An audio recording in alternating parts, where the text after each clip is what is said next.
Alors, rebonjour tout le monde. Je continue bien sûr notre programme pour essayer d'avancer ce qu'on avait commencé normalement auparavant concernant les liaisons ioniques. Alors, on s'est arrêté à l'étape 1 de 2. J'ai dit que le Na solide, il va passer à Na gaz. Donc là, il est accompagné par ce qu'on appelle une énergie, une variation d'enthalpie standard de sublimation. Et le 1 demi Cl2 qui va passer à Cl, ça veut dire qu'il est accompagné par 1 demi l'énergie de dissociation de la molécule Cl2. Pourquoi le Na est pris à l'état solide et Cl2 à l'état gaz? Parce que ce sont des états standards de référence qui vont servir pour la formation de NaCl à l'état solide.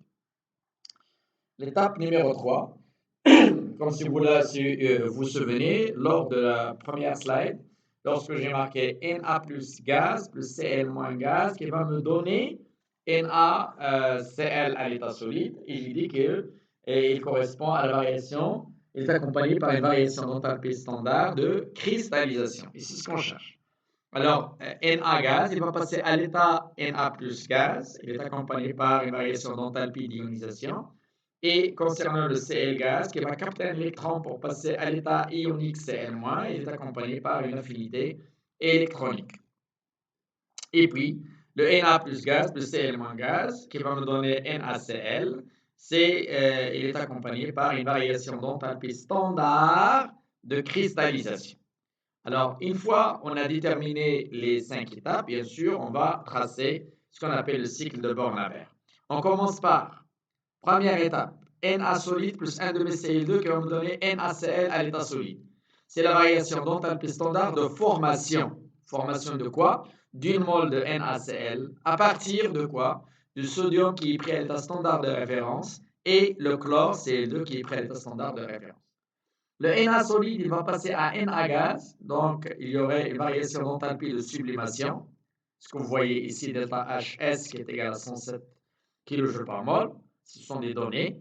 Et puis, le 1 demi Cl2 qui va passer à l'état de Cl gaz, donc il est accompagné par 1 demi, une variation d'enthalpie standard de dissociation. C'est 1 demi énergie de dissociation de Cl2 qui va me donner Cl gaz. Une fois j'ai Na gaz, Cl gaz, donc ils vont passer. Le Na gaz, il va passer à Na plus gaz, c'est l'énergie d'ionisation. Et Cl, bien sûr, qui va me donner Cl- plus un électron. Donc, il est accompagné par ce qu'on appelle l'affinité électronique. Donc, et après, normalement, une fois j'ai le Na plus gaz, Cl moins gaz, il va me donner mon NaCl à l'état solide cristal. C'est ce qu'on appelle la variation d'enthalpie standard de cristallisation, ou bien ce qu'on appelle l'énergie de réseau. Donc, et normalement, à travers ce cycle, je fais la sommation et je déduis la valeur correspondante. Pour rappel, l'objectif de cette partie-là, c'est d'établir le cycle de Born-Haber pour déterminer la variation d'enthalpie standard de cristallisation, bien sûr, d'un solide à partir des ions. Les ions, par exemple, dans ce cas-là, c'est Na plus gaz, Cl moins gaz. Mais comment obtenir le Na plus gaz, Cl moins gaz? Le Na plus gaz, il est obtenu à partir de Na gaz, donc il y a ce qu'on appelle l'énergie d'ionisation, et le Na gaz, il est obtenu à partir de Na solide, et donc il y aurait une sublimation. Concernant le Cl-, il est obtenu à partir de Cl gaz, donc il y a une affinité électronique, et puis le Cl gaz est obtenu à partir de 1 demi Cl2, c'est 1 demi énergie de dissociation. Et puis je ferme le cycle par Na solide plus 1 demi Cl2 qui va me donner le NaCl à l'état cristallin, à l'état de cristaux. Bien sûr, quelques propriétés des liaisons ioniques. J'ai dit, pour rappel, que la liaison ionique résulte de l'attraction électrostatique entre ions de charge opposée. Et bien sûr, entre autres, parmi les caractéristiques, la température de fusion élevée, la dureté élevée, ce sont des isolants électriques, ce sont des isolants thermiques. Maintenant, on passe, bien sûr, puisqu'on parle de NaCl, dans quelle structure il cristallise le NaCl? Alors, le NaCl, il cristallise dans ce qu'on appelle un cubique à face centrée. Regardez, avec moi, c'est le cube. Hein? Supposons que ça, c'est le cube. Cubique à face centrée. Les ayants Cl-, ils occupent les sommets du cube. Combien on en a de sommets dans un cube? Il y en a 8. 1, 2, 3, 4, 5, 6, 7 et 8. 8 sommets.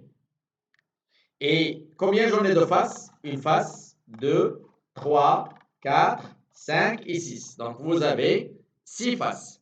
Et puis, combien vous avez d'arêtes? Vous avez une arête, 2, 3, 4. J'ai 4 en bas, ça fait 8, 9, 10, et 11 et 12.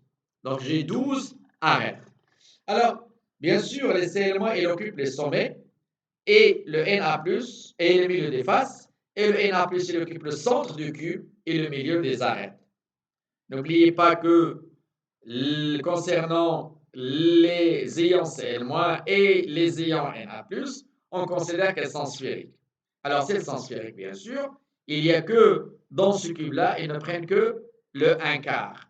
Et bien sûr, il y a d'autres cubes ici qui sont liés les uns aux autres. Et celle-là, on la considère comme étant une maille. Et c'est quoi une maille? Maille, c'est la plus petite entité à partir de laquelle on peut décrire un réseau. La maille, c'est la plus petite entité à partir de laquelle on peut décrire un réseau. Ça veut dire, si j'arrive à décrire la maille, je peux décrire tout le réseau de NaCl. Et le réseau, c'est une infinité de mailles. Donc, si je récapitule, je prends le Cl- qui occupe le sommet. Donc, il appartient à cette maille, la maille qui est à côté et les deux mailles qui sont en face. Et puis, il y a 4 mailles en haut. Ça veut dire chaque atome ou bien chaque ion qui occupe un sommet, il appartient à 8 cubes. Donc, il participe au 1/8. Donc, il n'y a que le 1/8 dans cette maille. Il y a une maille à côté, une maille, les deux mailles en face, et les 4 mailles en haut. Ça veut dire normalement chaque sommet et chaque atome, ou bien chaque ion qui occupe un sommet, participe au 1/8. Le milieu des faces, donc il est dans cette face-là, le milieu. Donc il n'y a qu'une seule maille qui est à côté, qui est en haut. D'accord? Donc, chaque ion qui occupe le milieu d'une face, il appartient à 2 mailles. Donc, il participe au 1/2. Si je prends l'atome ou bien l'ion qui est au centre du cube, il n'appartient qu'à ce cube. Donc, il participe avec 1. On dit 1 fois 1. Concernant les arêtes, bien sûr, cet ion Na+, qui occupe le milieu de l'arête, il appartient à cette maille, la maille qui est à côté, et les deux mailles qui sont en haut. Chaque atome qui occupe le centre ou bien le milieu d'une arête, il participe au 1 quart. Voilà. Si je prends une autre maille, celle de CSCl-, celle-là, elle cristallise dans un système centré. Alors, le Cl- occupe le sommet et le CS+, il occupe normalement le centre. On dit que c'est un cubique simple. Pourquoi? Parce que j'ai deux ions, CS+, et Cl-. Il y a le CS+, qui occupe le centre et les deux autres qui occupent les sommets. Alors, je vais essayer de revenir vers les structures cristallographiques pour essayer de vous parler de quelques caractéristiques que vous devrez normalement maîtriser au sein de votre programme de première année SMPC. Alors, les éléments à savoir, si je prends par exemple le cas d'un cubique simple, CS c'est un cubique simple, ça veut dire que les atomes, ils occupent quoi? Les sommets du cube. C'est tout ce que j'ai. Alors, bien sûr, le volume de la maille, puisque c'est cubique, c'est A à la puissance 3. Et Z, ce que j'ai ici, s'appelle le nombre de motifs par maille. Ça veut dire le nombre d'atomes par maille. Il y en a ceux parmi vous qui vont dire, ah oui, oui, mais j'en ai 8, donc ça fait 8. Non, non, non, non. Chaque atome qui occupe un sommet, il participe au 1/8 parce qu'il appartient à 8 mailles qui sont superposées. Parce que la maille, c'est la plus petite entité à partir de laquelle je peux décrire le réseau. Donc, puisque normalement, vous avez cet atome qui est au sommet, ça veut dire qu'il ne participe qu'avec 1/8. Et normalement, il y a 4 mailles dans ce plan-là. Et puis, normalement, 4 mailles en haut, ça veut dire chaque atome participe au 1/8. Combien j'en ai? 8 fois 1/8 est égal à 1. Donc, dans un cubique simple, le nombre de motifs par maille est égal à 1. L'arête, j'ai dit que normalement, celle-là, c'est une arête de la maille. Or, j'ai dit que normalement, je suppose que les ions ou les atomes qui sont sphériques, ils sont tangents. Ça veut dire qu'ils se touchent les uns les autres. Donc, puisqu'ils se touchent les uns les autres, la distance qui sépare les deux noyaux est égale à 2r. Or, la distance qui sépare les deux noyaux, c'est l'arête. Cette représentation, c'est une représentation éclatée. Éclatée. Donc, j'ai fait une représentation pour qu'on puisse comprendre davantage comment sont répartis les atomes dans cette structure. Et bien sûr, puisqu'elles sont de forme sphérique, ça va de soi quand je vais mettre une à côté de l'autre, il y aurait du vide à l'intérieur des sphères, ce qu'on appelle les sites. Il y a le vide. Donc, la compacité n'est pas à 100%. Alors, comment déterminer la compacité d'un élément? Bien, d'un produit donné, d'un composé donné. Alors, le volume de la sphère, bien sûr, c'est Z 4 tiers PR3. S'il vous plaît, 4 tiers PR3, c'est le volume de la sphère. Mais si je veux déterminer le volume complet, je dois multiplier par le nombre de motifs par maille. Et la compacité n'est autre que Z fois le volume de la sphère sur le volume de la maille. Le volume de la maille, c'est A à la puissance 3. Le volume de la sphère, ça veut dire de l'atome, c'est L-, par exemple, autre, c'est 4 tiers pi R3. C'est la formule mathématique pour déterminer le volume d'une sphère. Et je dois obligatoirement multiplier par le nombre de motifs par maille. Dans ce cas-là, Z est égal à 1. J'ai le rayon de mon ion, de mon atome. Et bien sûr, l'arête est égal à 2R. Puisque je connais le R, je peux déterminer le A et je détermine ma compacité. Donc, le taux de compacité, si je veux remplacer le A à la puissance 3 par 2R à la puissance 3, donc je vais remplacer par 8R à la puissance 3. Je vais simplifier par les R. Je vais avoir 8. 4 et 8, je simplifie, je vais avoir 2 en bas. Ça veut dire que je vais avoir pi sur 6 est égal à 52%. Donc, le taux de compacité de l'empilement d'un cubique simple est égal à 52%. Si je prends un cubique centré, bien sûr, vous voyez les atomes, il occupe bien sûr les sommets et un qui est au centre. Donc, normalement, c'est la forme éclatée, alors que la forme réelle, elle est ainsi. Ça veut dire que les sphères se touchent les uns les autres. Et là, normalement, j'ai ce qu'on appelle une tangence selon la diagonale. Selon la diagonale. Celle-là, c'est D. Dans cette structure, l'atome situé au centre d'un cube est entouré par 8 atomes équivalents placés au sommet du cube à la distance. Bien sûr, c'est la distance qui sépare cet atome de centre avec les autres atomes. Donc, puisque normalement, il y a une tangence selon la diagonale, je dois multiplier, je dois déterminer cette diagonale, elle est égale à A racine de 3. Donc, celui-là aussi, j'ai un ion, il est entouré par 8. Je dis que la coordinance, par exemple, le cas de CS, CL, CS plus CL-, les CL-, ils sont là, CS plus au centre. La coordinance de CS plus est égale à 8. C'est 8 atomes, 8 ions de signe opposé qui entourent l'atome central. Si je prends par exemple celui-là aussi, au sommet, je vais avoir un au centre, un autre au centre, deux autres vers moi, et je vais avoir 4 autres en haut, et je vais avoir aussi la coordinance de CL- est égale à 8. Donc la coordinance dans un cubique centré est égale à 8.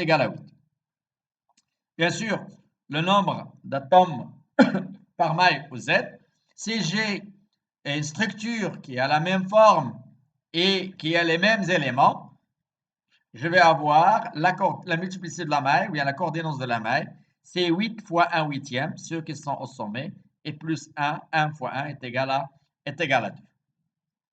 Alors, pour déterminer la compacité, j'ai dit c'est le volume des atomes sur le volume de la maille. Le volume, s'il vous plaît, des atomes, c'est Z fois le volume de la sphère. Ça veut dire Z fois 4 tiers pi R3. Et le volume de la maille, c'est A à la puissance 3. J'essaie toujours de voir quelle est la relation entre les rayons et le A pour que je puisse normalement simplifier dans mes calculs. Donc, vous voyez le volume, ce que vous avez ici.